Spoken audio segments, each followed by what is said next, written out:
Hello, hello again, possums. Yes, yes, it is I, the conspicuous moo. And greetings from Eorzea. Well, yes, I am exploring the very many hidden layers and depths of Final Fantasy XIV. And have I been following the main story quest line as everybody tells you to do in the guides? No, I haven't. Bollocks to it.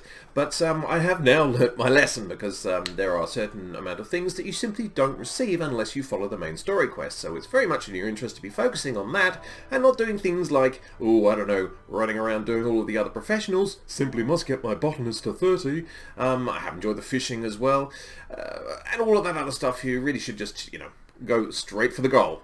But I've got a few things now. I've got a retainer, which allows you to sell things on the marketplace, so I make a little bit of money there. I haven't got a chocobo yet, but that's because I haven't been doing the main story quest. Are you noticing a pattern yet? And I've just joined a grand company, which is good, I suppose. I have no idea what they do, but basically I listened to the 3 pitches and I went with the adder people in Gladiator, which is where I started out as a conjurer, so I already had a bit of a thing going with the leader there. Anyway, at the moment my Gladiator is 26, and my Marauder is 22. So at the moment they're both classes, but at 30 they will become jobs. The Gladiator will become a paladin, the Marauder will become a warrior, and so it's probably time for one of those great decisions in your Final Fantasy lifetime, which is which one of those am I going to pick to main. Now, obviously, I will level both eventually because, they're both really fun. They're both tanks, they have very different ways of tanking, but they also, at this level at least, have a lot of similarities as well, so it hasn't been a particularly easy decision to make, but, I'll take you through it. First of all, let's go over tanking in Final Fantasy XIV for me personally so far. So I've only done a few dungeons, but they are, actually required as part of the main story quest if you want to advance in any way, shape or form. Generating enmity, or threat as it's known in other games, isn't really a problem here. The UI is built in, of course, and it has very handy red blob indications to let you know if you've got the hate on you. In terms of defensive cooldowns, they seem to be shorter, and they seem to be less impactful, but they're meant to be used regularly as part of your rotation. So, you're not supposed to sit on these things, you're supposed to smooth out the healing experience for the guy at the back who's spamming cure and having a heart attack. And the accommodation system is really neat. At the end of the dungeon, you get a chance to commend one of the players you've been running with, and that becomes part of your commendation set. So it is in theory quite possible, as long as you're behaving yourself, to garner a reputation as someone who's a lot of fun to run with, as opposed to being a complete and utter dickhead. The dungeons themselves can be a little bit spaghetti junction, but you're going into blind alleys a lot, and there are it's a little bit cleverer perhaps than I thought it was going to be in some areas. But at the end of the day, you have groups of 4. You've got your tank, you've got your healer, you've got your 2 DPS. Chances are, even with the amount of sproutlings that are flying into Final Fantasy at the moment, there will be someone in your group who knows what to do, and at the end of the day, you will be able to work it out anyway. For those of you familiar with other MMOs, yes, Final Fantasy does have a version of Group Finder / Dungeon Finder. This one is called Duty Finder. Now, one of the really neat things that it's got in it is not only that you can do a random and get additional rewards, depending on which role is being requested, but like I've just said, if you're trying to form a party, you can request, I need a tank. You just send that out there, and if there happens to be a tank or a healer around, because let's face it, not many people request DPS, sorry guys, then you will get additional rewards if you pick up that call for action. I also do recommend at this early stage that you go into the settings and tweak the UI to what you want it to be. The original settings for the UI are fine. It's just I have my certain way of putting things around, and the enmity gauge, the one that you can toggle on and off, it was kind of up on the right, and it was just getting in my way. So I managed to drag that down, and I dragged the enemy units down so I could target them more easily. There's a lot of customization available there, so I recommend you get it the way you want it before you go in anywhere. But, basically, tanking at this level anyway, early to mid-20s is, fun and pretty simple to do. You just don't die.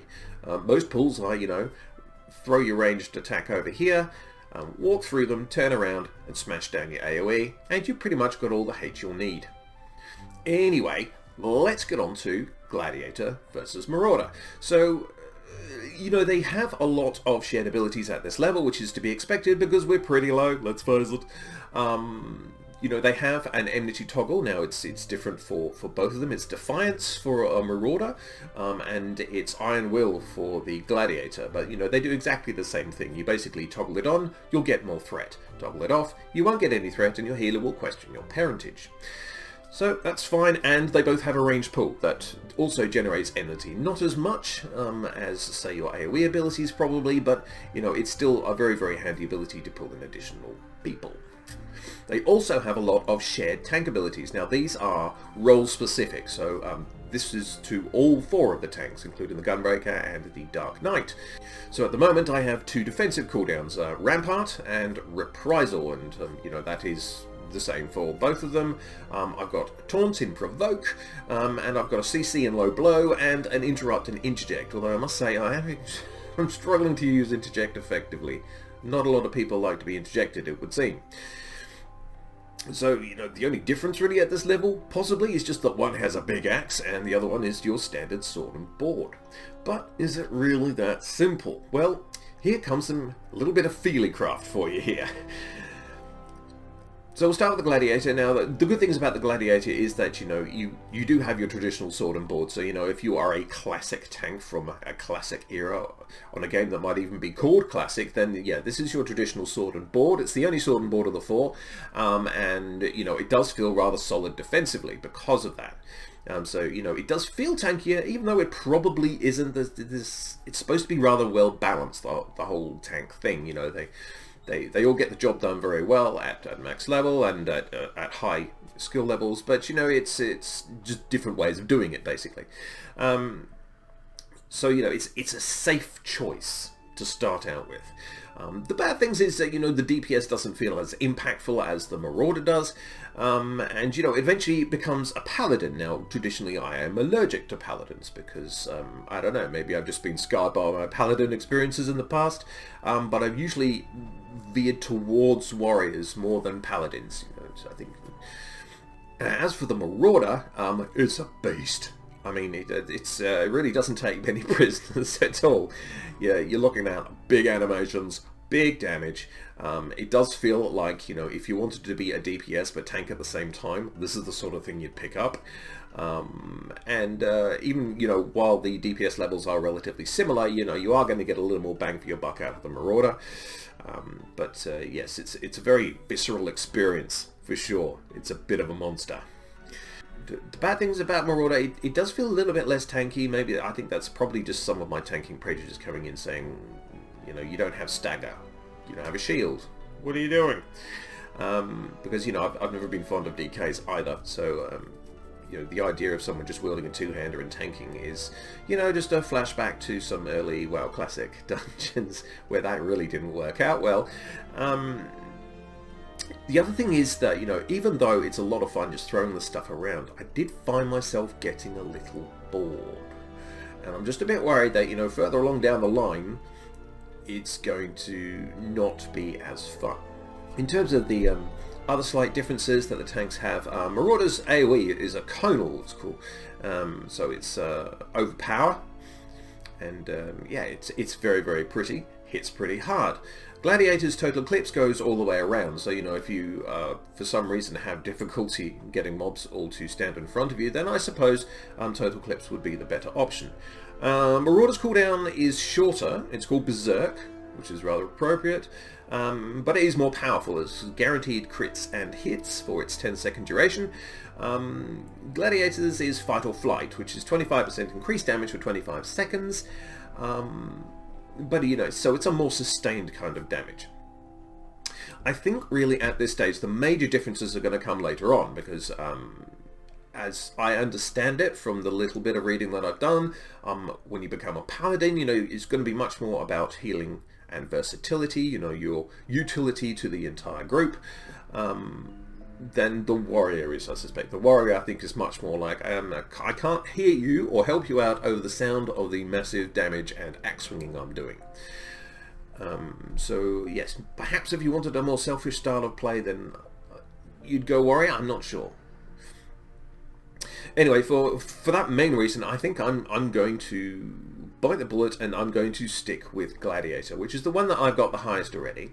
And I'm going to try out being a paladin for the first time in my MMO gaming life. So that could be very interesting, it could be very frustrating, but you know, if I don't like it, all I have to do is just switch stance. And all of a sudden I've got myself a Marauder and a Warrior. Or even a Conjurer. I mean, I'm having a look at Astrologian and going, that looks interesting. But I have to get to level 50 first. Anyway, those are my thoughts. You know, I'm going to go Gladiator. It's nice and safe, sword and board. Let's get into it. But, you know, the Marauder is a lot of fun. I think it's more short-term than Gladiator. I think if you stick in with Gladiator, I think you'll get rewarded more. That's my personal opinion. What do you think? Are you enjoying your adventures in Eorzea? Just pray that I get a Chocobo soon. It's, you know, I'm running around. That's alright, but I need a mount. Anyway, that is it for me. Be good, behave yourselves in Eorzea or Tamriel, wherever you choose to be, and I am the Conspicuous Moo, and a very, very good afternoon to you.